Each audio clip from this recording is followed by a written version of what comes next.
Pititkö ottaa vielä noin risut, mitkä toit tohon nyt tullessa? Mun tekis mieli ampua sut, saatana. Aha, ai tekis. Onko sulla ase?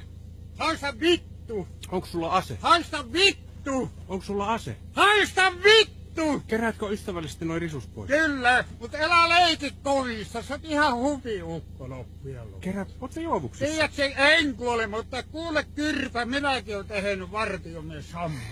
Joo, lenkillä. Joo. Älä leiki perkele Jeesusta, iso mies. Sä oot ympäristön paskaaja. No perkele, että sinä näe saatana runkkari, mikä Sä oot ison kasan tuonut siihen jo sitten. Perkele, mitä? Minkä takia sä puhut noin epäkohteliasti No kun sä oot Kyrpä. Sä tuot roskias tänne kaupungin maastoon. Etkö sä oot saanut tarpeeksi vartiohommista, saatana. Että sä täällä vielä yöllä runkkaat. Sä tuot jätteitä tänne jumalauta yhteisiin virkistysaluepaikkoihin. No ja pidät mulle tommosta meteliä. Pois tuon kasan tuosta. Sinä viet tuon kasan, minkä sä toit. Voi vittu. Joo, ole ystävällinen. Voi vittu mitä. Ilmakon on haukkunut näitä Kouvolan poliisia ja kaikkia. Tiedätkö mikä on YouTube?